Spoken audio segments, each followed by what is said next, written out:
잘 오셨습니다. 우리 좌우편에 오신 지체들 잠깐 보시고, 마스크를 쓰니까 아침 기도에도 좀 부담은 덜 됩니다. 그렇죠? 주변에 보시고 잠깐 잘 오셨습니다. 함께 인사했으면 좋겠습니다. 잘 오셨습니다. 네, 한 주 동안 함께 기도하니까 너무나 감사했어요. 네, 이제 마지막 날인데요. 오늘은 레위기를 통해 보는 별과 같은 그대 그리고 교회 5번째 날입니다. 오늘 레위기의 마지막 단락인 절기의식과 관련된 말씀이 이제 앞에 있는 23장부터 26장까지 이어지는 내용입니다. 23장부터 7대 절기에 대해서 하나님은 말씀하고 있는데요. 그 절기의 기초가 중요합니다. 그 기초는 안식일입니다. 그래서 23장 3절 말씀을 한번 보십시오. 엿새 동안은 일할 것이요 일곱째 날은 쉴 안식일이니 성회의 날이라. 너희는 아무 일도 하지 말라. 이는 너희가 거주하는 각처에서 지킬 여호와의 안식일이니라. 지금 안식일이 모든 절기의 기초가 됩니다. 그 기초가 된다는 말은 모든 절기가 하나님이 정하신 때에 진행이 된다는 것입니다. 그리고 모든 절기는 안식에 도달하는 목적을 가지고 있습니다. 그런 의미에서 모든 안식일이 바로 모든 성회의 기초가 되죠. 네, 저는 이 절기를 하나님의 리듬이라고 말하고 싶습니다. 하나님의 백성은 애굽과 가나안의 풍속이라는 리듬에 맞춰 인생의 춤을 추는 것이 아닙니다.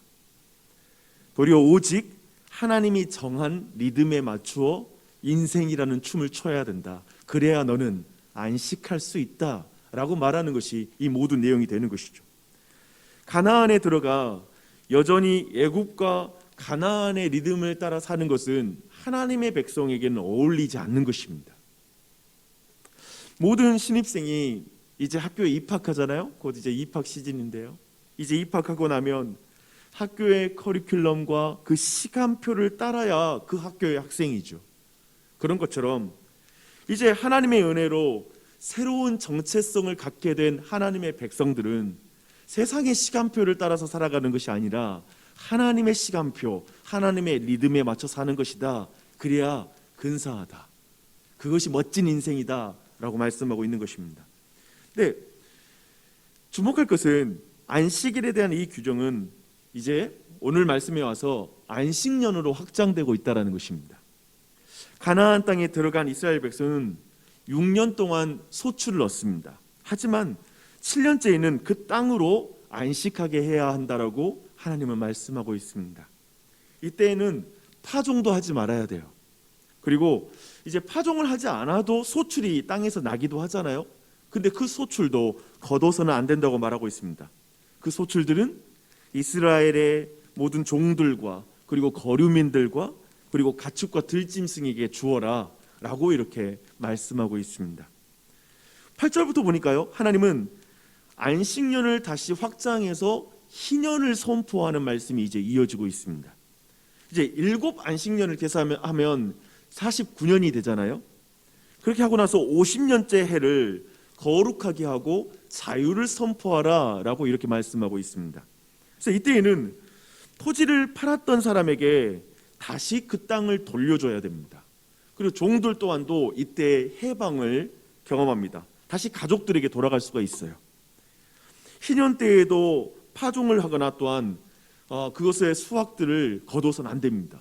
동일하게 정말 그 거류민들과 그리고 들짐승을 위해서 먹도록 내버려 두어야 됩니다. 지금 정말 간략하게 방금 전에 우리는 안식년과 희년에 대한 간략한 규정들에 대해서 함께 나눴습니다. 하지만 이 의미는 굉장합니다. 신약을 사는 백성들에게 이 말씀은 매우 급진적이고 그리고 강력한 말씀이 안식년과 희년에 대한 말씀입니다. 이 리듬이 얼마나 놀라운지 한번 생각해 보십시오. 사실은 이게 얼마나 강력하냐면 우리가 주의를 지키는 것도 굉장한 도전이잖아요. 오늘날에. 근데 이게 지금 안식년이니까 그리고 희년이니까요. 굉장한 도전이 될 수밖에 없죠. 근데 이것이 얼마나 놀라운 도전인지 그리고 얼마나 놀라운 말씀인지 살펴보려면 이 말씀의 첫 독자인 애굽에서 출애굽한 이스라엘의 백성의 상황에서 이 말씀을 들어야 됩니다. 이스라엘 백성은 애굽 땅에서 또한 바로 왕의 치세 아래에서 중노동을 시달려야 했습니다. 얼마나 고통스러웠는지 모릅니다. 그들은 노동에 대한 적절한 보상이 이루어지지 않는 상태로 일해야 됐고 쉬지 못하고 일해야 됐습니다. 오늘날 우리 회사원들의 일할 때의 그 보상은 승진이겠죠. 열심히 일하면 승진, 때가 되면 승진되고 하는 게 얼마나 중요해요. 그것이 1년, 2년 동기부들보다 조금만 늦춰져도 고통스럽습니다. 근데 지금 이스라엘 백성은 정당한 보상 자체가 이루어지지 않은 것입니다. 얼마나 큰 고통이 있었을까요? 특별히 예배하기 위해 이스라엘 백성이 광야로 나아가야 한다는 것을 모세가 바로에게 요구했을 때 이제 이스라엘 백성들의 노동량은 엄청나게 급증합니다. 과중한 노동으로 예배에 대한 갈망을 지워버리겠다라는 것이 바로 바로의 생각이었습니다. 이 일은 백성들에게는 굉장히 먹혀듭니다. 그래서 과중한 노동이 부과되자 더 이상 예배드리고 싶은 마음이 없어지죠. 하지만 하나님께는 먹혀들지 않습니다. 그래서 하나님께서는 이스라엘 백성을 저 애굽에서 출애굽시켜 가나안 땅으로 향하게 만드십니다. 주목할 것은 지금 바로가 가진 리듬입니다. 세상이 가지고 있는 리듬입니다. 세상은 참으로 쉬지 못하게 만듭니다. 특별히 한국 사회를 탈진 사회라고 말하지 않습니까? 세상은 사람들이 노동을 위해서 쉬는 것은 좀 용인하는 것 같아요. 더 열심히 일하기 위해서 쉬는 건 용인할지 모르지만 예배를 위해서 쉬는 것은 부정적으로 생각합니다. 악덕 고용주들은 직원이 쉬는 것을 보지를 못해요. 왜냐하면 자신의 이익을 가장 사랑하기 때문에 모든 타자들은 이용할 도구가 됩니다. 그런 세상에서 쉼이란 존재하지 않습니다. 끊임없이 긴장이죠. 어떻게 하면 더 일을 시켜 먹을까? 그래서 내가 편할까? 아니면 어떻게 하면 내가 일을 피해서 내가 눈치껏 내가 편하게 내 일을 찾아야 되나? 이게 아마 노동시장에서 벌어지는 일들이고 이 세상에서 우리가 경험하고 있는 일들일 것입니다. 이런 배경을 이해하고 안식년과 희년을 바라봐야 됩니다. 흥미로운 것은 안식년과 희년은 고용주 혹은 주인에게 주어진 말씀이라는 것을 여러분이 주목하셔야 됩니다. 그들에게 지키라고 하는 거예요. 왜냐하면 그들이 힘을 가졌기 때문에. 너희는 내가 너희에게 주는 땅에 들어간 후에 그 땅으로 여호와 앞에 안식하게 하라. 단순히 자신만 하나님의 리듬에 맞춰 안식하는 개념을 넘어서는 거죠. 땅과 가축도 안식하게 하고 너의 종과 거류민에게 그리고 타인들도 안식하게 해라 라고 명령하고 있습니다. 벌써 이것이 의미하는 바가 좀 굉장히 다르다는 걸 알겠죠. 이 세상의 다수는 나만 편하면 된다라고 생각하는 세상을 살고 있지 않습니까? 이것과 이질감이 있는 명령이죠. 다들 빨리 돈을 벌어서 나 혼자라도 이 지옥 같은 노동시장을 탈출하겠다라는 것이 많은 사람들이 가지고 있는 가치관이 아니겠습니까? 나의 안식을 향한 갈망은 여기저기서 터져 나옵니다. 우리는 그런 갈망을 이해할 수 있어요. 너무 힘드니까요. 그런데 그것은 그리스도인이 따라갈 리듬은 아니죠. 최소한 자신이 영향력을 미치는 곳에서 자신에게 주어진 가나안 땅에서 하나님의 리듬을 맞추는 삶을 살아야 한다는 것이 바로 지금 이 말씀의 명령입니다. 땅과 가축에 대한 연민, 종과 거류민에 대한 안타까운 마음, 그 마음 속에서 우리는 안식을 살아내야 되는 것이죠. 그래서 제가 그런 말을 교우들에게 이야기하고 싶어요. 최소한 내가 다스리는 사람, 내가 윗사람이고 아랫사람이고 말하는 사람에게 주일에 일을 시키지 마세요. 최소한 나는 그건 할 수 있잖아요. 남들 일하는 데 가서 이거 문 닫으라 할 수는 없잖아요. 근데 내가 다스리는 곳에서 내 아이들에게 쉬는 법을, 그리고 하나님이 능력 주실 것을 기대하게 만드는 건 내가 할 수 있는 일이잖아요. 그 영역을 우리가 지켜가는 것이죠. 지금 그 명령을 이스라엘 백성에게 말하고 있습니다. 근데 희년의 의미도 우리는 좀 더 한번 생각해 볼 필요가 있습니다. 희년 때에는 구입한 땅과 종을 다시 주인에게 돌려줘야 됩니다. 하나님은 지금 이 땅에서의 왜곡을 어느 정도 허락하신 상황, 허용하신 상황을 보여줍니다. 그리고 그 회복을 또한 제시하고 있습니다. 생각해 보시죠. 50년 사이에 굉장히 게으른 사람들은 가난해질 것이고요, 굉장히 쉽게 말해 능력 있는 사람들은 부를 축적하게 될 것입니다. 그래서 이 50년 사이에 누군가는 자기의 몸을 팔아야 되는 상황이 되는 거예요. 자기 가족 중에 어린 아이들 아니면 자녀들 중에 하나를 팔아야 되는 상황이 이 당시에 벌어진 것입니다. 그리고 결국에 자신의 땅을 팔아야 되는 상황들이 있는 것이죠. 하지만 하나님은 이 가나안이 대물림되는 것에 대해서 철저하게 그걸 막는 장치를 두고 있습니다. 그게 바로 희년입니다.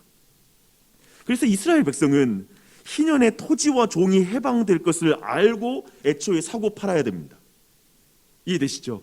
그걸 감안해 두고 사고 파는 거예요. 정말 놀랍지 않습니까? 지금 왜 이게 놀랍냐면, 지금 이 말씀은 고대 근동의 문화 안에서, 지금 이것은 북유럽에서 지금 시행되고 있는 법이 아니라 고대 근동에서 지금 주어지고 있는 법이라는 사실입니다.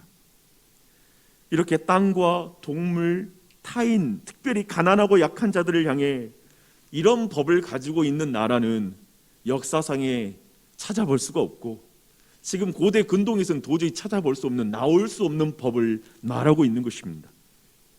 현대 복지 국가들에 있어서 상상할 수 없는 말씀이죠. 그렇죠?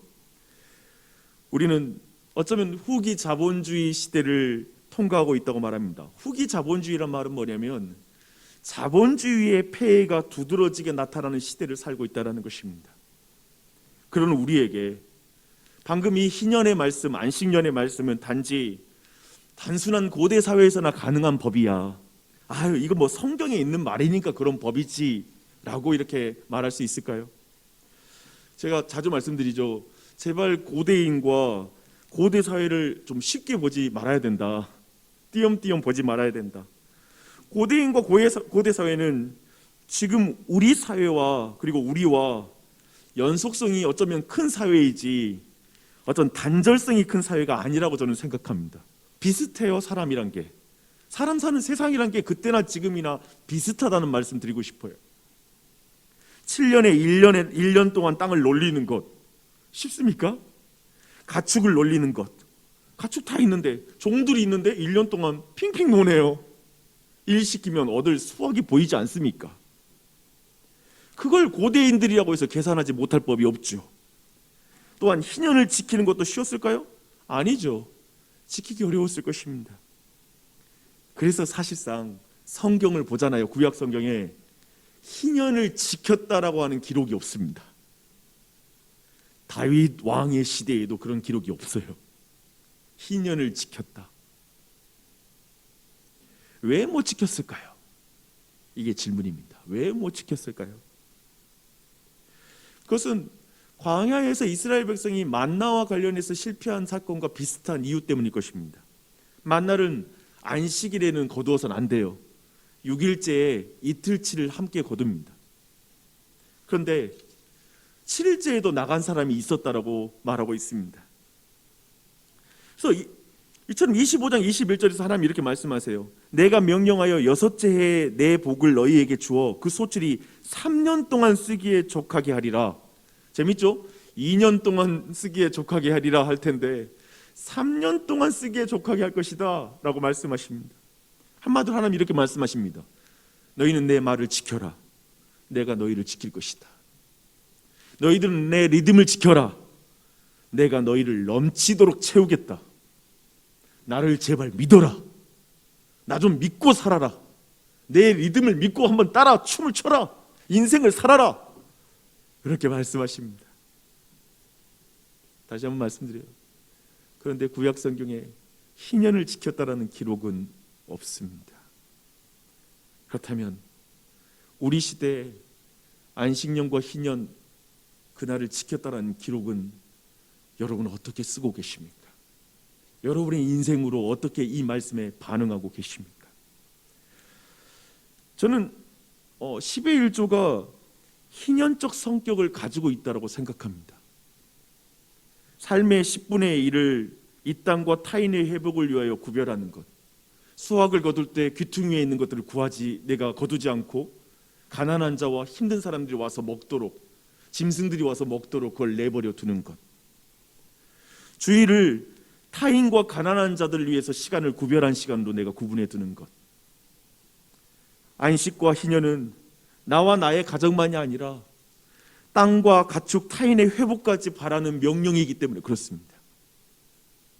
이렇게 리듬을 맞춰 사는 것은 완전히 세상의 리듬과는 다른 거예요. 그렇죠? 세상은 그래서 그런 그리스도인들에게 말합니다. 그렇게 살면 너는 누가 쉬게 할 거야? 너는 누가 쉬게 하니? 너는 언제 쉬니? 라고 물어볼 것입니다. 저도 그런 생각을 했습니다. 그런데 이 답을 말하기 전에 사실 이 절기가 좀 더 큰 것을 가리키고 있다는 것을 통해서 좀 답을 말해주고 싶어요. 특별히 절기의 원어가 있는데요. 그 원어, 절기라는 원어가 뭐냐면 정해진 때입니다. 정해진 때. 여호와의 절기, 안식년과 희년은 모두 정해진 때예요. 그래서 이 모든 절기는 그 절기가 가리키는 또 다른 더 큰 정해진 때가 있습니다. 이게 중요해요. 그때는 구속의 역사가 완성되는 때입니다.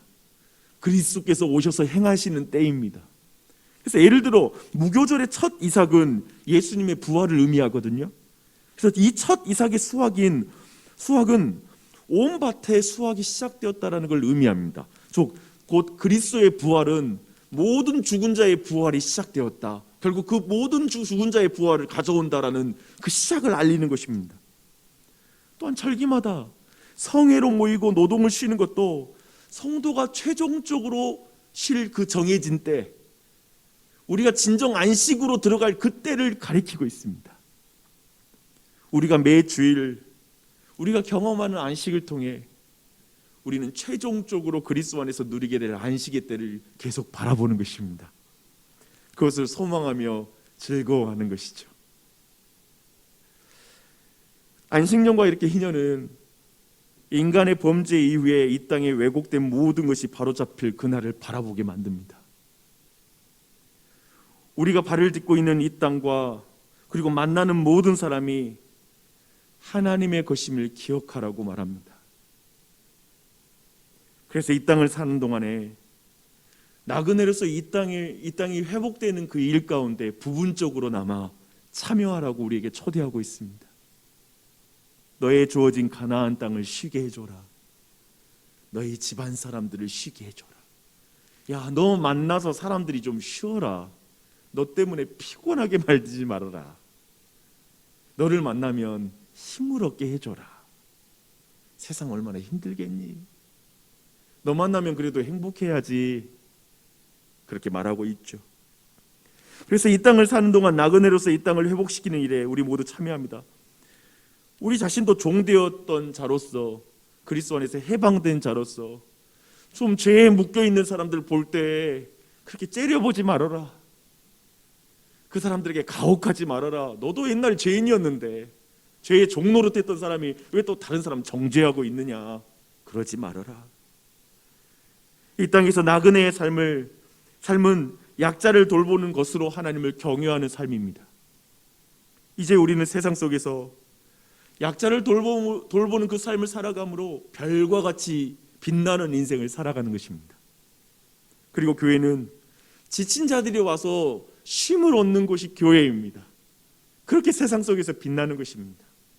그래서 세상 속에 힘든 사람들이, 그리고 우리 교회가 좀 더 그런 사람들에게 안락함을 주고 쉼을 주는 그곳이 되었으면 좋겠습니다.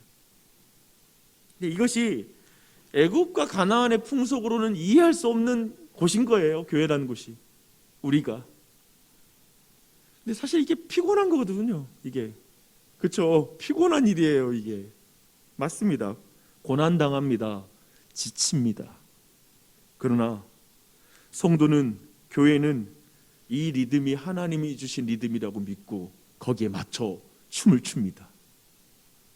그 리듬을 따라 춤을 춤으로 세상 속에 지친 자들이 쉼을 얻는 교회가 되는 것, 그 별이 되는 것, 그런 삶이 되는 것, 그런 은혜가 우리 모두에게 넘쳐나기를 축원합니다. 아멘.